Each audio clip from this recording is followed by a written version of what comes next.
આપના ઘણા બધા રિસર્ચ થયા, રાષ્ટ્રીય લેવલે આંતરરાષ્ટ્રીય કોન્ફરન્સીસમાં એ પબ્લિશ થયા અને લોકોએ પણ ખાસી એવી માહિતી આપના રિસર્ચ પેપરમાંથી લીધી. એક તમારા નામની એક સાઇન છે, કમલ શર્મા સાઇન જેને કહેવાય. એટલે આમ કમલ શર્મા સાઇન તમે તો વિગતે સમજાવજો, પણ હું તો જે રીતે સમજ્યો છે કે ભાઈ જે ધમની છે એ ધમની આંખ મારે છે. હવે આ હાર્ટના રિલેટેડમાં આવા પ્રકારના વાક્યો અથવા તો આવા પ્રકારના શબ્દો, તો આ શું છે? આ આખી ઘટના શું હતી અને કઈ રીતે તમે એને આખું કર્યું અને વિશ્વ આખું એને કમલ શર્મા સાઇન કેમ માને છે અને આનાથી શું ફાયદો થયો એ જણાવો. ખૂબ સરસ સવાલ છે અને આપે સરસ શુદ્ધ ગુજરાતી એનું અનુવાદ કરી આપ્યું. વિંકિંગ કોરોનરી સાઇન એનું નામ છે, પણ એનું ગુજરાતી અનુવાદ એ જ થાય છે કે આ ધમની આંખ મારે છે. આમાં વાત એવી હતી કે ઘણા હાર્ટ એટેક્સમાં લગભગ હૃદયના 1-2% દર્દીઓ જે મેજર હાર્ટ એટેકના હોય એમાં હૃદયની જે દિવાલ આવે એ દિવાલ ફાટી જતી હોય છે. એ હાર્ટ એટેકની સિવિયર ફોર્મ છે, એની પરાકાષ્ઠા છે. જ્યારે સિવિયર હાર્ટ એટેક આવે અને હૃદયનું સ્નાયુ ડેમેજ થઈ જાય અને હૃદયની વચ્ચેની દિવાલમાં ચીરો પડી જાય અટેકના કારણે, અને તમે એને જો પિકઅપ ના કરો તો આ જીવલેણ સાબિત થાય. એ જો ટ્રીટમેન્ટ ના પામવામાં આવે તો લગભગ 99-100% દર્દીઓ મૃત્યુ પામે.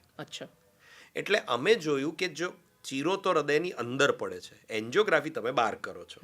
એટલે કોઈ એન્જિયોગ્રાફીમાં એવી પદ્ધતિ નથી કે તમે બહારથી અંદર શોધી શકો.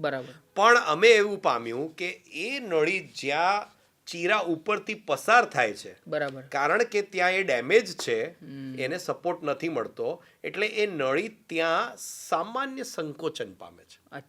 એટલે અમે એનું નામ પાડ્યું કે ધમની આંખ મારીને તમને કહે છે મારી નીચે જો અહીંયા ચીરો સંતાયેલો છે. એટલે એ પહેલી વાર અમે એ રીતે પકડેલું, કારણ કે અમે જ્યારે એન્જિયોગ્રાફી જોતો હું ત્યારે મેં જોયું કે નળી વચ્ચેથી 2 ક્ષણ માટે બંધ થઈ જાય અને પાછી ચાલુ થઈ જાય. ફ્રેક્શન ઓફ સેકન્ડ એટલે આંખ મારી, નળીએ આંખ મારી, એટલે એનું નામ વિંકિંગ કોરોનરી પડ્યું.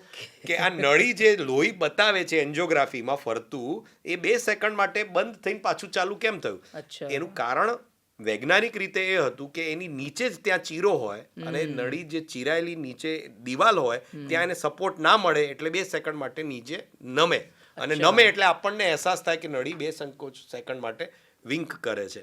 એટલે એનું નામ પડ્યું વિંકિંગ કોરોનરી સાઇન. પહેલો અનુસંધાન અમે જ્યારે કર્યો એક પેશન્ટનો, ત્યારે મેં ઓરલી પ્રેઝન્ટ કરેલું.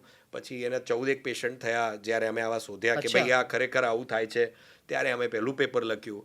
પછી એનાથી વધારે પેપર જ્યારે 70 જેવા પેશન્ટ કર્યા, પછી એને ઇન્ડિયન હાર્ટ જર્નલમાં પબ્લિશ કર્યું, ત્યારે એનું નામ કમલ શર્મા સાઇન પડ્યું. પછી એનું કોપીરાઇટ થયું ને પછી ઇન્ટરનેશનલ લેવલ પર પબ્લિશ થયું ને પછી લોકોએ થીસીસ કર્યા એના પર, લોકોના સબ્જેક્ટ પેપર. આ કયા વર્ષની વાત છે આશરે?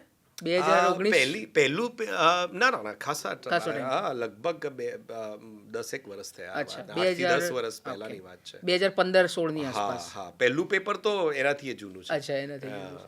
પહેલું પેપર એનાથી જૂનું છે. એટલે એ રીતે આ શોધાયું. અને ફાયદો એ છે કે ઘણીવાર તમે એન્જિયોગ્રાફી કે ઇકો દરમિયાન જો ચૂક્યા હો અને આ કોમ્પ્લિકેશન ચૂકી જાઓ તો હૃદય ડેમેજ પરમનન્ટ થાય અને એમાંથી પેશન્ટ બહાર ના આવે, ડેથ જ થાય.